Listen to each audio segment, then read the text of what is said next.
नमस्कार एवरीवन, मेरा नाम मीनाल अग्रवाल है। आज मैं बताती हूँ भगवान विष्णु ने नरसिंह अवतार क्यों लिया था।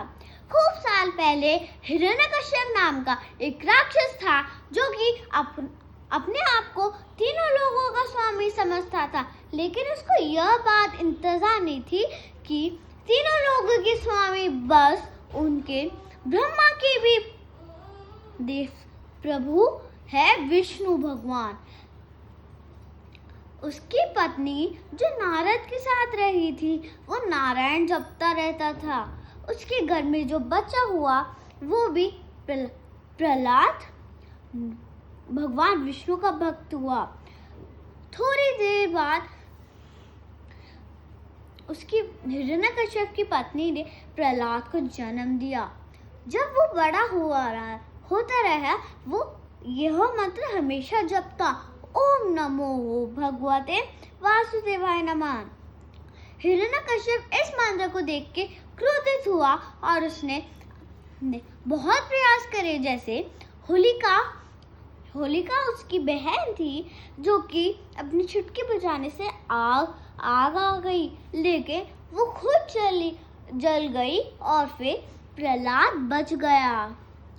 उनने प्रहलाद को पहाड़ी से समुद्र में फेंका, लेकिन तभी समुद्र देव ने उनको बचाया और फिर उनको अपने स्वच्छ में रख दिया। लेकिन भगवान विष्णु ने प्रहलाद को जब दर्शन दिए वो प्यासा भूखा भी नारायण जपता रहा। जब वो बेहोश होके उसको होश आया तब वो भगवान विष्णु की गोद में था और भगवान विष्णु ने उसको वरदान दिया कि तुम कोई भी वस्तु देखो लेकिन उसमें बस मैं ही दिखूंगा। वो नारायण जपते जपते अपने पिताजी के घर पे पहुंचा। तब पिताजी क्रोधित हुए और बोले, दुष्ट, तुम कैसे आए यहाँ पे?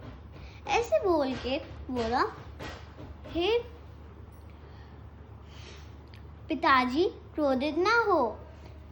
उसने पूछा क्यों? मैं क्रोधित तो होऊंगा क्योंकि मैं ही हूँ भगवान। लेकिन उसने बताया कि तीनों लोगों के स्वामी बस भगवान विष्णु हैं। लेकिन तभी वो बोले, अच्छा तीनों लोगों के स्वामी हैं वो, चलो इस रोस्टक में भी होना चाहिए उनको। जैसे ही हिरण्यकश्यप ने फूल उसको तोड़ा तो एक शेर का सिंह निकला, जो कि और कोई नहीं था बल्कि भगवान विष्णु का नरसिंह अवतार था। इस क्षण महायुद्ध हुआ, बहुत युद्ध घमासान। आखिरकार भगवान नरसिंह भगवान ने हिरण्यकश्यप को अपनी गोद में लेके और फिर उसका हृदय छीनने ही वाले थे।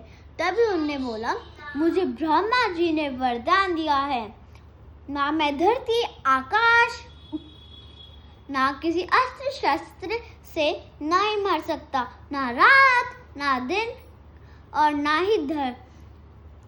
ना ही चौखट पर और ना ही किसी चीज पर। तभी उन्होंने भगवान सिंह ने उत्तर दिया कि मैं तो बस तुम मेरी गोद में हो। देखो, ना तो यहाँ पे दिन है ना ही सुबह, यह शाम का है, ये शाम का अवसर है और ये चौखट है। तुम धरती पे ना आकाश में ना धरती पे, तुम बराबर हो। धन्यवाद।